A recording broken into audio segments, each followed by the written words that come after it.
సాధారణంగా మొదటి cinema hit అయితే దానికి సీక్వెల్ తీయడం సహజం. ఇక సినిమా బాక్స్ ఆఫీస్ వద్ద దుమ్ము దులిపితే మేమాగలేం అంటూ వెంటనే సీక్వెల్ ని సెట్స్ మీదకి తీసుకెళ్తూ ఉంటారు. అయితే ఈ మధ్య హిట్ అయిన సినిమాలకి ప్రీక్వెల్ తీయడం మొదలెట్టారు మేకర్స్. ఇలా ఇప్పటికే రిషబ్ కాంతారా ప్రీక్వెల్ ని మొదలెట్టేయగా ఇప్పుడు మరింత మంది ఇదే బాటలోకి వచ్చేయడం విశేషం. ఇలా ఇప్పటికే లూసిఫర్ కు ప్రీక్వెల్ గా L2 ఎంప్రాన్ ను పృథ్వీరాజ్ ఆడియన్స్ ముందుకు తెచ్చేశారు. ఇక కమల్ హాసన్ శంకర్ కాంబోలో రూపొందిన చిత్రం భారతీయుడు. దీనికి సీక్వెల్ గా వచ్చిన భారతీయుడు 2 అడ్డంగా పోయినప్పటికీ మూడో భాగంగా వచ్చే సినిమా భారతీయుడు సినిమాకు ప్రీక్వెల్ గా ఉండనుందట. స్వతంత్రానికి ముందు సేనాపతి తండ్రి వీరశేఖరన్ సేనాపతి జీవితంలో చోటు చేసుకున్న సంఘటనలేంటి, స్వతంత్ర ఉద్యమంలో తాను పోషించిన పాత్రేంటి, ఆ స్ఫూర్తితో సేనాపతి బ్రిటిష్ వారిపై ఎలా తిరుగుబాటు చేశారు అన్నది మూడో భాగంలో చూపించనున్నారని టాక్. అయితే ఇప్పటికే పలు వివాదాలను చంకనేసుకుని తిరుగుతున్న శంకర్ ఇప్పట్లో ఆ సినిమాను పూర్తి చేస్తాడా అంటే అనుమానమే. ఇక నీల్ యష్ కాంబోలో వచ్చిన KGF 2లకు ప్రీక్వెల్ గానే KGF 3 రానుందట.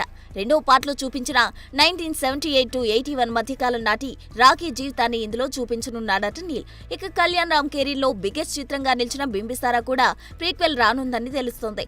అనిల్ పాధూరి దర్శకత్వంలో సిద్ధం కానున్న ఈ సినిమాలో బింబిసారకు పూర్వం నాటి త్రిగర్తల పాలన, దానికోసం జరిగిన యుద్ధాలను ఇందులో ప్రధానంగా చూపించనున్నారట మేకర్స్. ఇక డాకు మహారాజ్ కు ప్రీక్వెల్ వచ్చే ఛాన్స్ లేకపోలేదన్నాడు నాగవంశీ.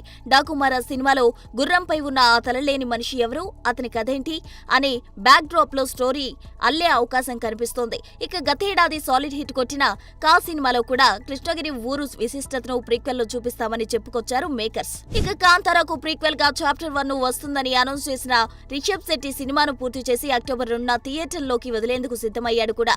కాదంబుల కాల నేపథ్యంలో పంచర్లి దైవం మూలాల్ని అన్వేషిస్తూ దాని మూల కథను ఇందులో చూపించనున్నాడట ఈ డివైన్ స్టార్. ఇక వీటితో పాటు నేను ప్రీక్వెల్ తీస్తా అంటూ సిద్ధమైపోయాడు లోకి. ఇప్పటికే కూలీతో థియేటర్లోకి వచ్చేసిన లోకి తాజాగా ఖైదీ 2ను పట్టాలెంకించబోతున్నాడట.